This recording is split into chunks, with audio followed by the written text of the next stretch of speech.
Hi again, my name is Terry Person, and you're about to begin part 5 of my series Make Money Writing, a Freelancer's Intensive, which explains the key elements about how to make a living while freelance writing.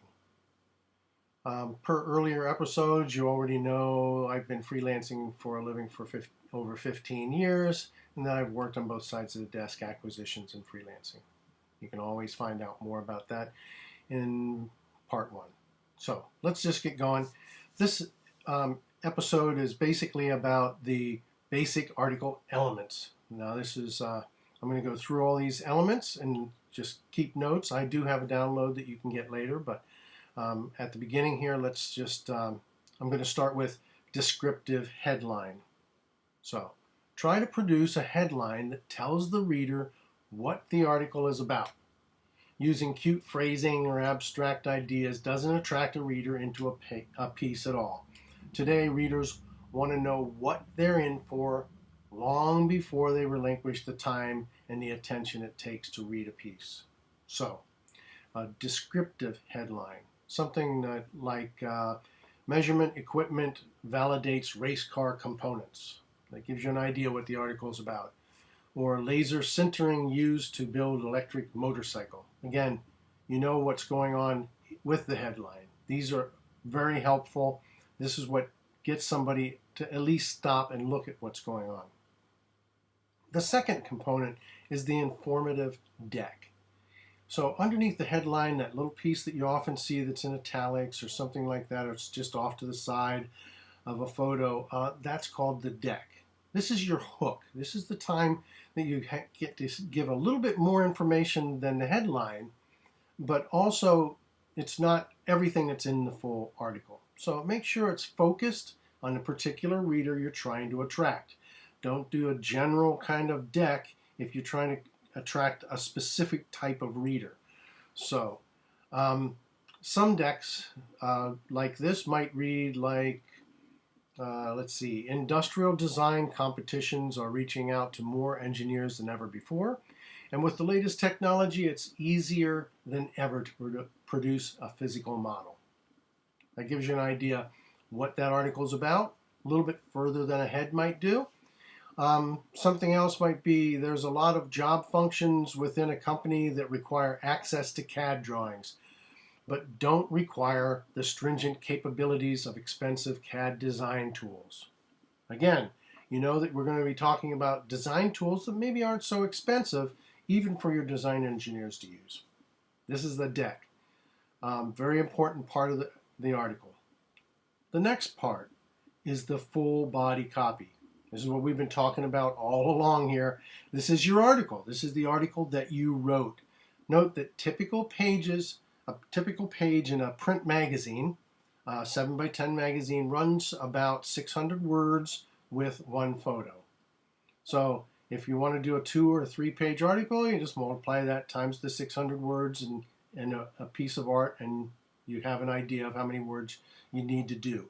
You can go through magazines, and I recommend going through magazines and just getting an idea of what are their shortest articles, what are their longest, what are their average size, so to get a better feel for what it is that they accept. Some magazines like, 7, 8 page articles. Other ones don't go over 2 pages.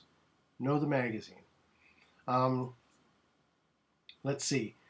The next thing is supplying artwork. By artwork, I mean anything from drawings and charts, graphs, photographs, paintings, anything that's other than words, right? So when authoring a piece, no matter what the size, it's always good to offer or provide artwork. So magazines have multiple ways to catch a reader's attention, and as an author, you need to help them explore all those options. Some magazines want to put their own artwork in. I supply artwork anyway as often as I can, because if they get something that's really good and fits the piece, there's a good chance they'll use it. And like we said in an earlier video, there's always the possibility that they like the artwork in the article enough that they use that artwork on the cover. Nice thing. It really sounds, really adds to your capabilities. Anyway, so let's see, for online pieces, you might even include a video link. So overall, I'm suggesting try to include graphics as often as you can. The next thing are captions for your artwork. So regardless what kind of artwork you have, supply a caption. Not all magazines use captions. Often a magazine will use what you have. Sometimes they'll adjust it, but captions are always good to have with the piece. If nothing else, they tell the editor what the photo is. So if you have a photo that might be difficult to understand what's going on, a caption will explain that and tell them a lot. So when you supply a caption, though, captions should be offer different or additional information from the article itself. Otherwise, they become superfluous. So adding new information means that there's a good chance those captions will stay as well. And include credits if necessary. So if it's a photograph or a chart done by someone else, include that person's credit. The next thing is sidebar information. Sidebar is that piece of an article that usually has a color background and it's set off to the side or on the page in a corner somewhere. If it's a multi-page article, it can be a multi-page sidebar. It just depends.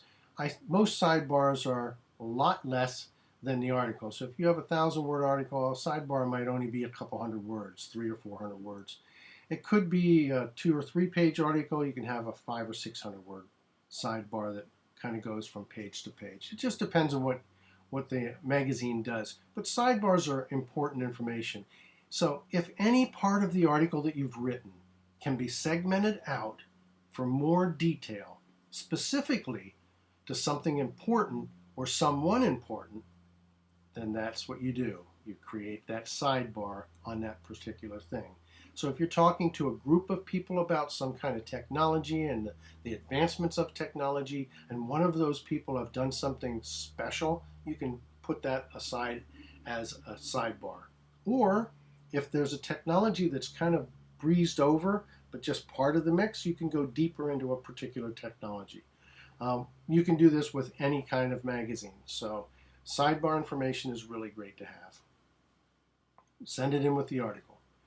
The final thing I want to talk about has very little to do with those basic article elements, but it's very important to having a great article written, and that's editing. Whatever you do, have someone else edit everything you write before you mail or email it into a magazine or an editor. Because if you have too many mistakes, they're liable to just say no because they don't want to read it that closely, or they don't want to mess around trying to make all, fix all your, comma splices or word choice. So have someone else read the piece, fix all your typos, make sure it's really clean. Once an editor gets used to the fact that you're sending in clean material, there's more and more of a chance that they're going to use what you send in and not look at it quite so detailed. So that's it for this video. I really thank you for coming along. The next video is very important. We're going to talk about how to start your business in general. So we've worked up to this. How to start your business is going to be the next video. For this particular video, you can download a list of these article components from my site, terryperson.com, under the events section in part 5. Again, this was basic article elements, part 5, and you can find that download on my website. Thank you, and I really appreciate your coming along, and I'll see you the next time. Thanks.